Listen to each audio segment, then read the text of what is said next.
Chu Bá Thông cắt đuôi thái giám mất tích trong hoàng cung Đại Lý quốc đã trở thành chuyện lớn, đám thị vệ lúc này đang túa đi tìm kiếm, còn Chu Bá Thông lúc này lại đang thảnh thơi xem gà mái đá nhau. Chuyện lạ thế này đây là lần đầu tiên Chu Bá Thông nhìn thấy, thế nên ông ta rất hứng thú ở lại xem. Nhưng mấy quý bà này chiêu số đơn giản, đấu qua đánh lại cũng chỉ là cào cấu với kéo áo bứt tóc nên Chu Bá Thông xem giết đâm chán. Ông ta mồm mép liên thiên trong lúc ngao ngán liền buông lời ca thán. Tiếng nói của Chu Bá Thông vừa thốt ra lập tức đánh động Dương Quý Phi và những người cùng chơi. Cô ta lớn tiếng quát tháo làm Chu Bá Thông giật mình, thấy có người lạ những cung nữ trong sân lập tức bỏ chạy. Chỉ duy có Dương Quý Phi là nổi máu chó phi thân truy kích kẻ rình trộm. Dương Quý Phi nhờ chăm chỉ siêng năng thế nên thân thủ không tệ, tót một cái cô ta đã nhảy qua được bức tường cao. Chu Bá Thông thấy có người đuổi mình thì vui mừng ra mặt, ông ta liền tung vó chạy trốn. Vừa chạy Chu Bá Thông còn quay đầu lại trêu ghẹo Lưu Quý Phi. Lưu Quý Phi thấy kẻ đến ăn nói sắc sược thì biết hắn không phải người trong cung, thế nên cô ta quyết bắt lại cho bằng được. Chạy đã lâu mà cô nương đó vẫn bám theo làm Chu Bá Thông cực khoái chí, còn Dương Quý Phi khi thấy khinh công của đối phương trác tuyệt thì càng hào hứng bám đuổi. Chạy qua khu vườn thì đến bờ hồ, Chu Bá Thông không còn đường chạy liền lao vào tiểu đình ẩn nấp.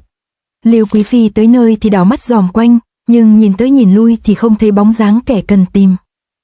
Chu Bá Thông nín thở nằm trên xà nhà thì rất thích thú, vì trò chơi trốn tìm này với ai là chán chứ với ông ta là cực kỳ thú vị. Thấy cô nương bên dưới bỏ đi lúc này Chu Bá Thông mới hiện thân cùng những lời chê bai. Võ công ba mớ của cô nương thật kém quá kém, làm ta đây chơi mà chẳng thấy vui vẻ tí nào. Dương Quý Phi nghe động lập tức quay ngoắt lại, cô ta không biết trong tay đã tủ đá từ lúc nào mà chọi ra cực nhanh. Hòn đá bay thẳng vào mặt Chu Bá Thông làm ông ta không cửa đỡ, bị ném trúng mặt làm Chu Bá Thông khóc giống lên ngay. Lưu Quý Phi ra tay đắc thủ thì Tích Chí cười lớn cùng lời mỉa mai. Nhưng Chu Bá Thông lại trong lừa có lừa, thì ra ông ta chẳng phải là bị Lưu Quý Phi ném trúng, đó chỉ là do ông ta giả vờ mà thôi. Vừa cười Chu Bá Thông vừa chê thủ pháp ám khí của Quý Phi quá tệ, rồi ông ta búng trả viên đá vào Quý Phi. Quý Phi gặp phải con hàng cứng mắc này thì như chuột gặp mèo chỉ còn biết đưa tay lên che mặt. Nhưng hòn đá đó chẳng phải là nhắm vào cô ta, nó lướt nhanh xuyên táo hết thảy số chậu cây đang xếp trên lan can. Thủ pháp này làm Lưu Quý Phi vừa sợ vừa thích. Nhưng khi cô ta mở mắt ra nhìn thì kẻ lạ mặt đó đã biến mất từ lâu, nghe có tiếng đổ vỡ đám nô tài lập tức chạy tới. Thấy người đứng đó là Quý Phi làm tên nô tài hết hồn hết vía, hắn vội nói sẽ đi báo động cho thị vệ truy tìm kẻ mạo phạm. Nhưng Lưu Quý Phi đã kêu hắn lại nói, không có gì to tát đâu, chỉ là vì ta tăng động dùng khinh công chạy nhảy quá độ, đến đây vì mệt quá nên lỡ tay đụng bể mấy chậu hoa thôi. Nghe Quý Phi nói vậy làm tên nô tài cũng bớt lo lắng, hắn nhanh mồm nói sẽ gọi thái y tới coi sóc, nhưng Lưu Quý Phi liền cản lại ngay. Cô ta lấy lý do là nam đế đang bận tiếp hảo khách quý không nên làm toáng lên chi cho ông ta biết mà phải phiền. Chẳng hiểu sao lúc này vẻ mặt của Lưu Quý Phi lại cực kỳ vui vẻ, cô ta không hề tỏ ra giận dữ với kẻ lạ mặt rình trộm, mà tỏ ra thích thú vô cùng. Người đó mặc áo của bọn đạo sĩ thôi, nhưng hành động lại tinh nghịch, chắc chắn đó không thể là giáo chủ của Toàn Chân giáo được. Thế thì hắn là ai vậy nhỉ? Đêm đã về khuya, khi cả hoàng cung đã chìm vào giấc ngủ, thì bên trong khuôn viên ao sen lại có hai bóng người lấp ló. Sáng ngày khi nghe Vương chân nhân tò mò với võ học của bổn hoàng đương nhiên rất sướng lỗ tai, ngặt vì ban ngày ban mặt không tiện thể hiện, nên giờ đây mới rủ dê Vương chân nhân ra đàm đạo đây.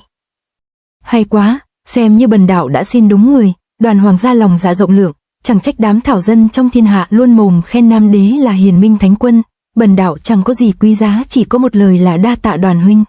Nhớ ngày đó khi luận kiếm ở Hoa Sơn, Vương chân nhân nhất kiếm hạ tứ đại cường giả, cơ hội tốt này kẻ bại tướng chẳng lẽ lại bỏ qua mà không xin được chỉ điểm. Nam đế nhận lời chỉ điểm Nhất Dương Chỉ, lại còn nói lời khách khí làm Vương Trùng Dương không dám nhận đại lễ này. Đoàn hoàng gia sao nỡ nặng lời như vậy? Bần đạo đây chẳng qua cũng chỉ là ăn may xuất bừa một chiêu mà thắng trận, giờ đây phải đi xin học thì nào dám nói hai từ chỉ điểm. Lần này bần đạo xin dùng yếu quyết Tiên Thiên Công Chấn Môn của bổn môn để trao đổi, để không mang tiếng là vừa học lóm lại còn ăn trực dài ngày. Nam đế vốn không đòi phải có hàng đổi hàng, nay thấy Vương Trùng Dương không phải chỉ vì muốn lợi mình như vậy thì rất tâm đắc. Ông ta còn nhờ Vương Trùng Dương khảo thị xem uy lực mới của Nhất Dương Chỉ. Vương Trùng Dương đương nhiên là nhận lời ngay, vì tiến cảnh của các bậc cao thủ đôi khi chỉ trong một đêm đã đi xa ngàn dặm. Đoàn Chí Hưng và Vương Trùng Dương lời qua tiếng lại đã biết đối phương đều đáng mặt anh hào, thế nên bọn họ nhanh chóng triển khai thế trận khảo thí võ học cho nhau. Đoàn Chí Hưng như cào cào búng trên lá sen lao đi, Vương Trùng Dương cũng không kém cạnh khoe mẽ khinh công đào tường khoét vách, thoát cái hai người đã tới cây cầu vắt ngang ở giữa hồ sen. Đoàn Chí Hưng chân vừa chạm đất đã đưa ngón tay lên thổ kình vàng khè, nội kình từ chân tới đầu của ông ta lúc này đã đều đổ dồn về ngón tay, nó khiến đầu ngón tay của ông ta sáng rực lên như bóng đèn quả nhót. Vương Trùng Dương chỉ nhìn qua thủ pháp nhất niệm tụ kình này, thì đã biết Đoàn Chí Hưng từ sau khi trở về từ Hoa Sơn đã khổ luyện không ít, thấy đối phương tiến bộ vượt bậc làm Vương Trùng Dương hứng khởi ra mặt. Đoàn Chí Hưng sau khi tụ đủ kình lực thì lập tức xoay người búng chỉ kình ra, hào quang từ chỉ thoát đi như một mũi kiếm sắc lẹm phóng tới Vương Trùng Dương, nhưng chỉ với một cái lắc người Vương Trùng Dương đã né tránh được. Thế nhưng ông ta không lấy đó làm mừng mà cảm thấy lạ kỳ, vì kình lực ta ra cực hung mãnh nhưng tốc độ lại quá chậm chạp. Nhìn theo kình quang đang lao đi, chợt Vương Trùng Dương thấy điều kỳ dị, kình lực đó không hề phá vỡ tấm biển hiệu mà lại dội ngược trở ra như trái banh. Nó cứ thế va chạm tùm lum, mỗi lần chạm sẽ là một lần đổi hướng, không những thế tốc độ cũng tăng theo cấp số nhân. Dĩ nhiên mục tiêu cuối cùng của nó chính là lồng ngực của Vương Trùng Dương, chiêu số ngụy dị, nhưng Vương Trùng Dương sau thoáng giật mình thì cũng nhanh chóng rút kiếm ra đối quyết. Vương Trùng Dương tự tin chém thẳng vào Hạo Kình, nhưng một lần nữa chuyện lạ xảy ra, khi khí kình vừa chạm vào kiếm thì lại nảy ra. Kình khí cứ thế va chạm liên tục không chút tiêu hao, tốc độ lúc này của nó đã nhanh hơn nhiều lần, rồi kình khí tiếp tục hướng vào Vương Trùng Dương. Cứ như thế Vương Trùng Dương như người đang đánh tennis với bức tường, Vương Trùng Dương tập trung đón đỡ, còn trái banh là kình lực nhất dương chỉ thì càng lúc càng nhanh hơn. Không ổn rồi, khí kình này cường hoành không biết đến khi nào mới tiêu tán hết, ta cứ cản thế này thì nó lại càng nhanh thêm, chỉ có đỡ không phải là cách, ta phải khắc chế thế công của nó. Nhưng nghĩ là một chuyện, còn làm thì phải làm sao đây? Vương Trùng Dương vừa đỡ vừa tìm cách tiêu trừ khí kình của đòn này. Bỗng ánh mắt của Vương Trùng Dương mở to, dường như ông ta đã có cách phá giải, khi kình lực một lần nữa lao đến Vương Trùng Dương thay vì dùng sống kiếm thì đã biến chiêu. Lần này ông ta dùng mũi kiếm đối đầu trực diện với Hạo Kình, khi mũi kiếm vừa chạm vào Hạo Kình Vương Trùng Dương liền lập tức quay tay. Chiêu số ông ta sử ra lúc này là vạn kiếm quy tâm, Vương Trùng Dương vừa vung vẩy mũi kiếm vừa lùi ra sau. Khi kình lực của Nhất Dương chỉ đã hòa vào trong mũi kiếm, Vương Trùng Dương lập tức quay ngược thanh kiếm rồi cắm mạnh nó xuống đất. Mũi kiếm như nắm đầu Hạo Kình dí nó xuống cây cầu đá. Vương Trùng Dương đúng là quá khôn, ông ta với một pha sao vàng hạ thổ này đã tiêu hóa khí kình vào đất. Nhưng tính là một chuyện, còn thực tế có dễ như vậy không lại là chuyện khác. Chỉ kình dù đã bị áp xuống cây cầu đá nhưng nó vẫn không ngừng giãy giụa. Vương Trùng Dương vội dùng hai tay áp mạnh chuôi kiếm ấn xuống để giữ, thế nhưng Hạo Kình vẫn như con ngựa bất kham xung phá không ngừng. Những lớp gạch đá trên cây cầu sau một hồi rung chuyển đã không còn chịu nổi, Hạo Kình ngụy dị phá tan gạch đá thoát ra, bức lực cường hoành đó đẩy Vương Trùng Dương phải bay lên tránh né. Ở trên không, Vương Trùng Dương nhanh tay thi triển tuyệt chiêu Bắc Đổ Toàn Chân kiếm pháp, nó chính là mãnh chiêu phân định cao thấp ngày nào ở Hoa Sơn luận kiếm, tuyệt kỹ bá tuyệt sử ra lập tức triệt thoái kình lực và đất đá bay lên. Hạo Kình và kiếm khí dần tản đi tứ tán, Vương Trùng Dương lúc này mới có thể đặt chân lại xuống mặt cầu để thở. Đoàn Chí Hưng thấy Vương Trùng Dương nhanh chóng hóa giải đòn này thì rất kính phục, ông ta lập tức nói những lời tán dương có cánh, nhưng Vương Trùng Dương tính tình ôn nhu nên không chút ngạo mạn, ông ta khiêm tốn nói rằng mình cũng thực chỉ là ăn may, vì trên đời này anh hùng nhiều như lá mùa thu chẳng qua là do chưa được gặp. Đoàn Chí Hưng biểu diễn rồi thì sẽ đến lượt Vương Trùng Dương, ông ta búng chân nhảy lên một hòn non bộ ở giữa hồ rồi ngồi xuống. Vương Trùng Dương để trường kiếm lên ngang đùi, còn mắt thì lim dim mơ màng, những cơn gió đang lướt phớt qua người của ông ta đột ngột đổi hướng, chúng luẩn quẩn xung quanh người của Vương Trùng Dương rồi tạo thành một hạo gió xoáy. Cứ mỗi lần Vương Trùng Dương hít hà thì những làn gió này lại càng thổi mạnh hơn. Chẳng mấy chốc gió lớn quy tụ đã thổi vù vù xung quanh hòn non bộ, mặt hồ không còn sóng nước li ti mà dập dềnh mạnh hơn. Nhìn thấy thủ pháp ngụy dị này của Vương Trùng Dương làm Nam Đế hết sức kinh ngạc, tuyệt kỹ Tiên Thiên Công này là môn công phu nội gia dùng để hấp nạp sức mạnh trong trời đất. Nam Đế đang mắt tròn mắt dẹt nhìn ngó thì Vương Trùng Dương mở miệng kiến giải.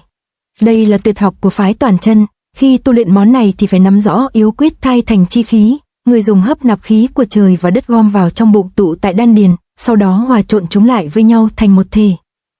Sức mạnh này là ma kha vô lượng nên không phải hạng bình thường, người dùng nó nếu không có bản lĩnh kiểm soát thì đừng nói đến dùng để đánh người, mà ngay cả bản thân cũng bị hóa thây phá cốt.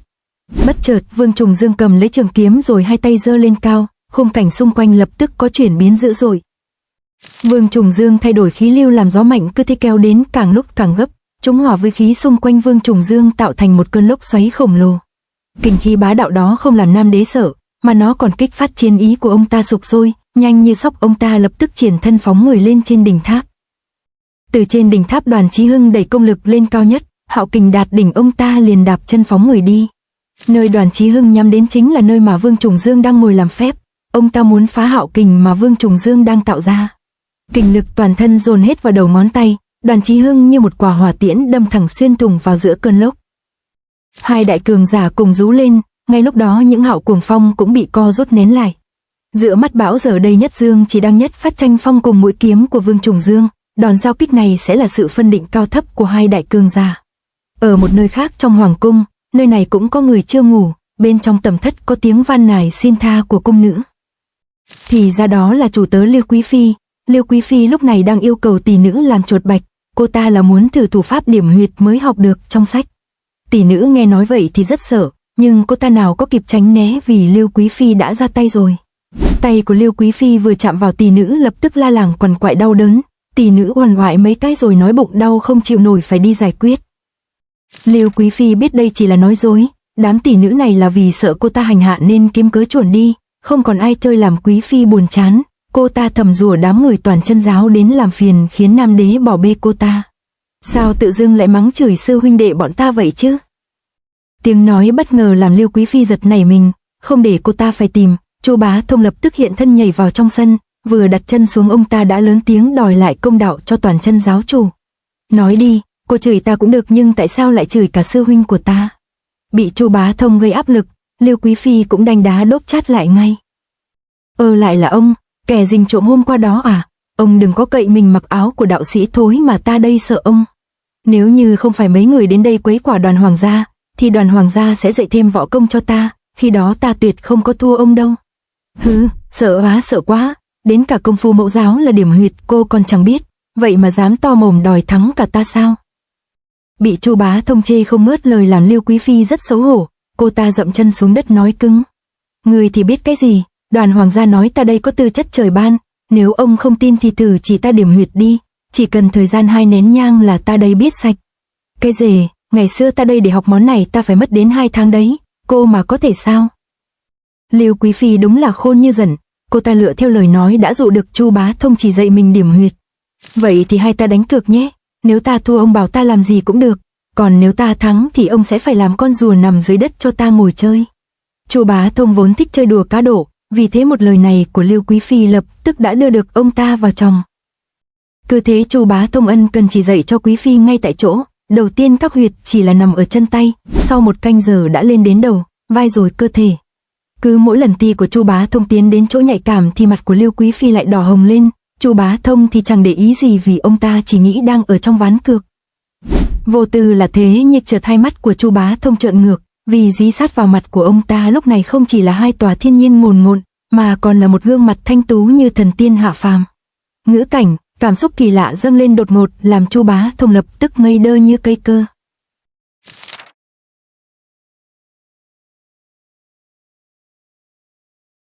To be continued.